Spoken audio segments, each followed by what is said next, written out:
parfaitement. C'est une dimension qu'il faut avoir à l'esprit pour un bon usage opportun, ce lien que nos devanciers togolais ont fait, assez tôt, avec le modèle suisse, un modèle très contemporain qui remonte à des origines africaines, tout comme la démocratie elle-même d'ailleurs. Tu en as aussi fait la démonstration par rapprochement solide et suffisant. Nous devons arrêter de vivre comme des ignorants qui refusent le changement et l'évolution des choses. L'existence et changement, exister comme être vivant, c'est changer et s'adapter, en toute éthique j'ajouterai. Comme quoi, rien ne se perd et rien ne se crée, tout se transforme, c'est bien ce que disait l'autre, Antoine Lavoisier. Personne ne perd dans le changement, bien au contraire, c'est une loi de la chimie moderne.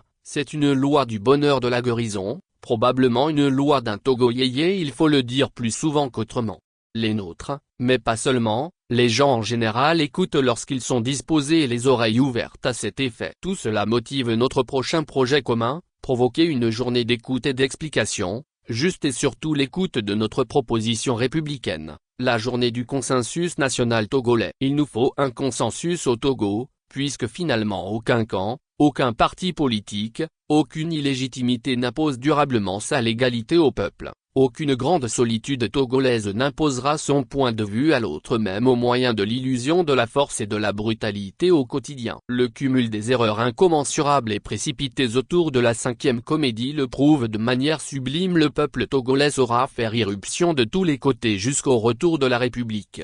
Voilà mon état d'esprit infalsifiable, à la fois rigoureux et flexible, suffisamment instruit par tant d'histoires du monde. Dès lors, et l'exigence de l'efficacité, le but, et même celle de l'efficience, le coût, doivent être notre impératif catégorique. Le Togo mérite amplement un retour sur l'investissement qu'il a fait en nous, nos parents et familles y compris. Ce pays mérite le meilleur de nous-mêmes tous. Salut. Tenons bon. Ça, 16 août 2025. Pour le Togo, nous bâtissons demain.